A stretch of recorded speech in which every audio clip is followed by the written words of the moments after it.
About 6 weeks ago, Jen and I purchased this brand new 2022 Kioti CX2510. We are so grateful that we've had an opportunity to be able to purchase this for the homestead. It has been a tool that we have used 27 hours already. Moving snow and breaking through some of the ice and helping with the roads and opening things up on the homestead has been its main job. But as we start moving into springtime, we're going to be doing a lot more things with this tractor, and unfortunately we're going to have to pull these chains off. So the chains that we have on here are ice and snow chains that we purchased with the tractor. They're very aggressive and they are a very snug fit. So today what we're going to be doing is two things. Number one is we're going to be removing the chains. We don't really need them during the summertime, and to be frankly honest, I've already seen what these chains can do to our yard, and it's not pretty. The second thing we'll be doing today is loading the tires with some RV antifreeze. And the reason that we're loading these tires is to provide some additional weight in the back of the tractor to help with the stability of the tractor while we're using it. Now the process is pretty simple, and in just a minute I'm going to go through all of the tools and all the pieces of this puzzle that we're going to be putting together today, and I'll show you guys how we're going to do it.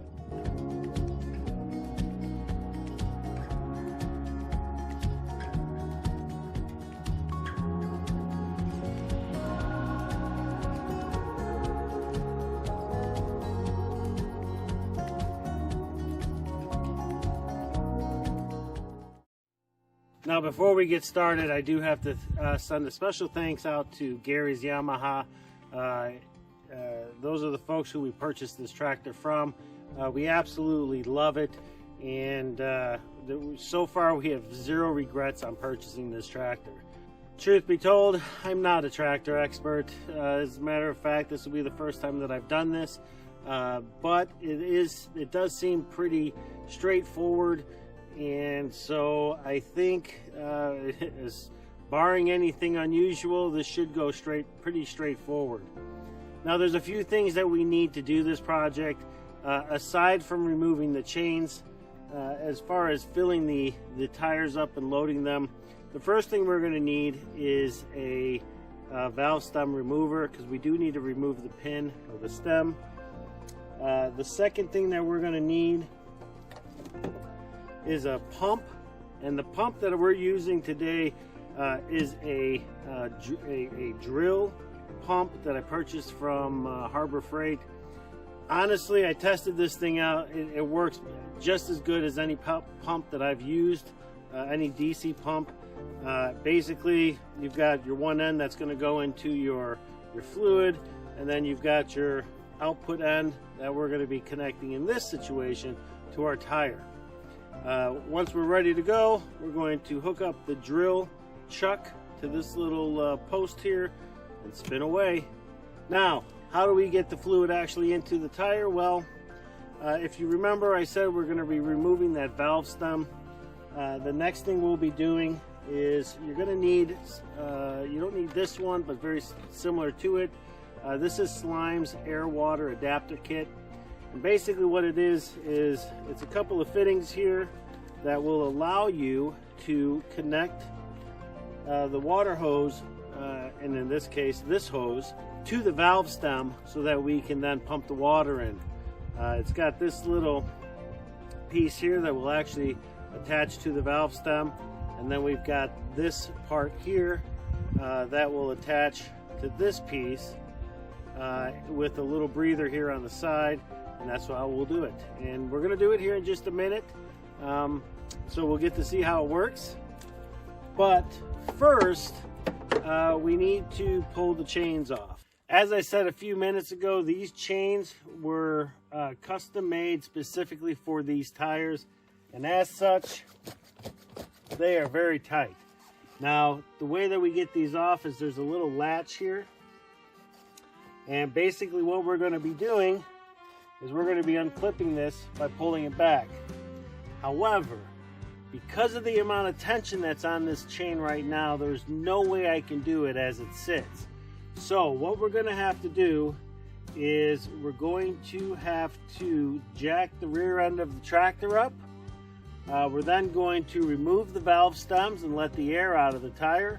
Once the air is out of these tires, then we should be able to go ahead and pull these off, and then the chain should come off.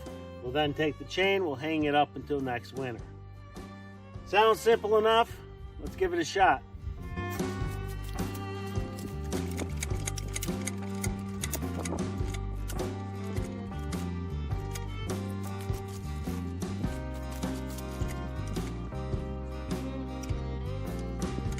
So the first thing we're going to do is go ahead and we're going to slowly start letting the air pressure out.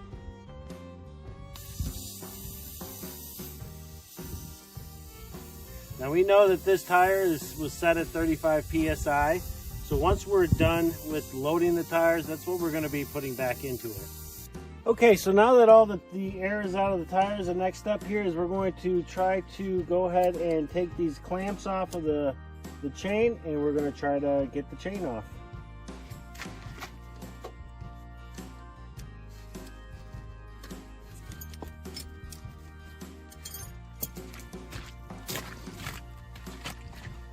We got the outside off.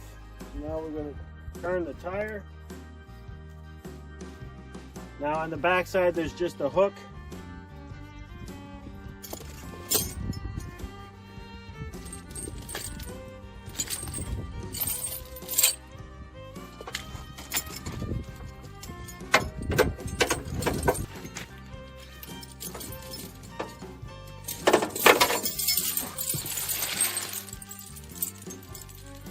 There we go. We got one chain off. So now that we have the chain off, the next step on this tire is to fill it with the antifreeze. The antifreeze we're using, you can use any antifreeze that you want that's environmentally safe. The reason you want environmentally safe stuff is that if this does puncture a hole or it does start to leak somehow, you don't want it to go all over your garden or your yard, etc. So we went with this RV antifreeze. It's good down to -100. Don't suspect we'll ever see that temperature, but we don't want the fluid to freeze in the tires. So this is why we went with this one.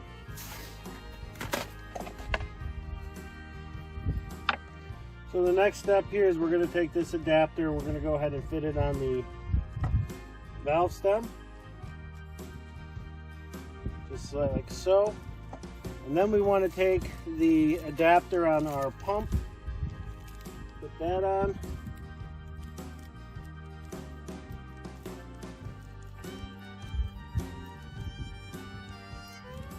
Just like so.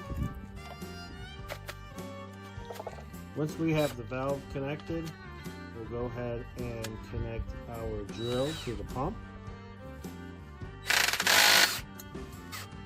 Then we'll stick the inlet inside of the gallon that has the, in our case, the antifreeze. And then pull the trigger.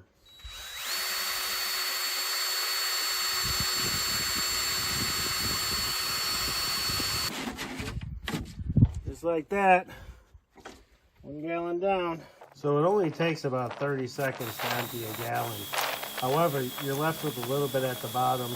So all I did was put those off to the side, and then when I was all done, I poured them all together into 1 gallon, and then went ahead and pumped that into the tire. I should mention that after each gallon, you'll want to press the bleeder valve that is on the adapter. This will get rid of all the air out of the tire that is compressed by adding fluid.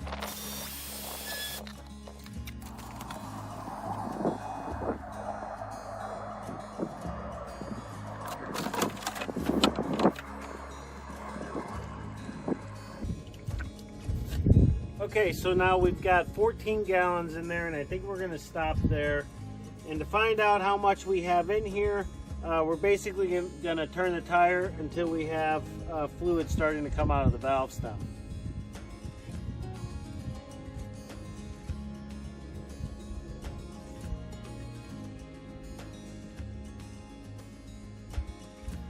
All right, so that's a great sign. So right now we're at about 2/3 filled with fluid, which is exactly where we want to be. We could probably put another gallon in here, but I think 2/3 is good. I think where we're at is where we're going to stay. Now what I'm going to do is go ahead and clean this up, and we're going to go ahead and fill this with air up to 35 psi.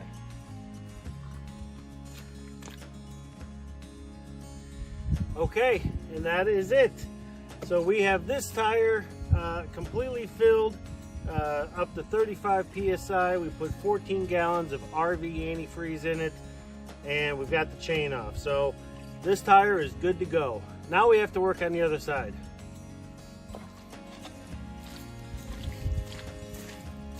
Same process. We're going to deflate the tire.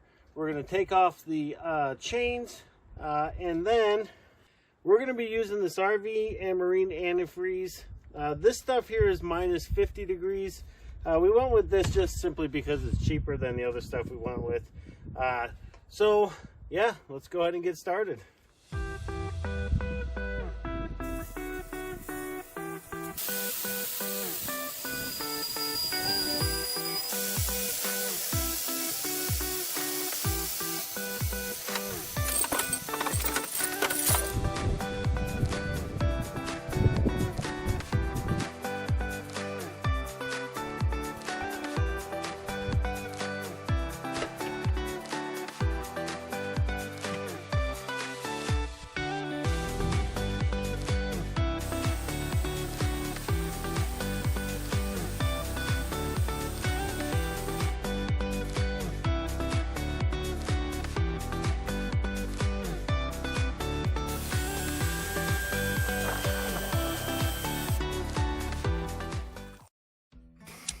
Okay, so now that we are filled, we're going to go ahead and take this adapter off here.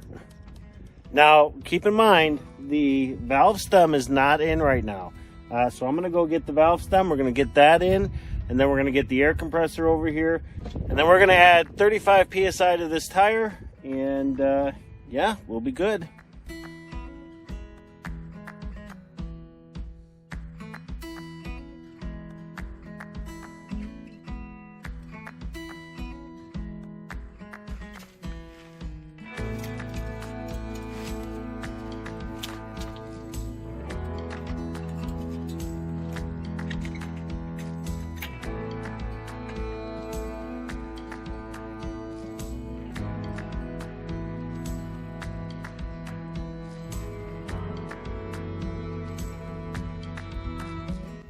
That was a pretty clean drop in my opinion.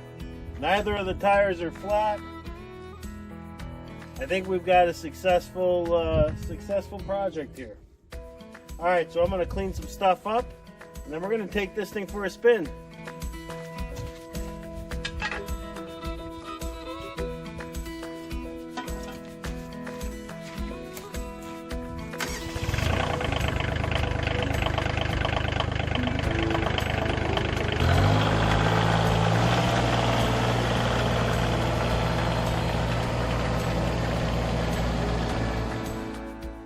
So by the virtue of me just accomplishing this task today, I think it is safe to say that even a beginner can load their tractor's tires. It's not very difficult. It was a little time consuming for me since I had never done it before. And honestly, I was a little clumsy with the gallon jugs. But I think if I had to do it again, I'd probably get a couple of 5-gallon buckets and I would pour the antifreeze into those 5-gallon buckets and then pump it from the 5-gallon buckets. It was just very awkward, very clumsy, you know, pumping them from the gallons, but we made it work. There are a few tips that I would give you. The first one is make sure you set aside enough time to do this. It is getting ready to rain here, and so towards the end I was kind of rushing. I didn't want to leave the tractor outside, and I certainly didn't want to leave it up on the jack overnight. So make sure that you set yourself aside enough time to do this project. The other thing I would highly recommend is make sure that after every gallon, or if you do use 5-gallon buckets, make sure that you bleed the line so that you don't get high air pressure in the tire while you're trying to pump.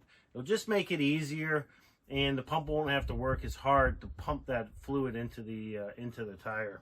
I'd also recommend that if you are using one of those drill pumps, make sure you got several batteries on hand.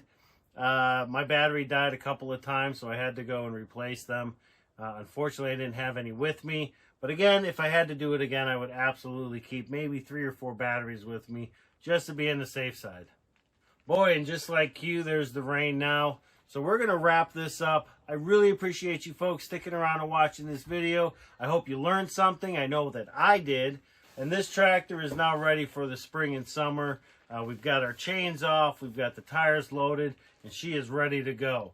Oh, and by the way, we have named her. We've named her Lola. So this is Lola. So when you hear me talk about our tractor and I reference Lola, well, now you'll know what that's about. Okay, well, that's going to do it for this video. I'm pretty tired. I'm going to head inside. I've got to do my walk around the yard, make sure everything's buttoned up for this rain. And then I'm going to go in and eat some dinner. I have no idea what Jen has planned, but I'm really hoping that it's good because I'm starving. All right, everybody, thanks for watching. If you haven't done so, please hit that like button, hit that subscribe button, and we'll see you folks on the next video.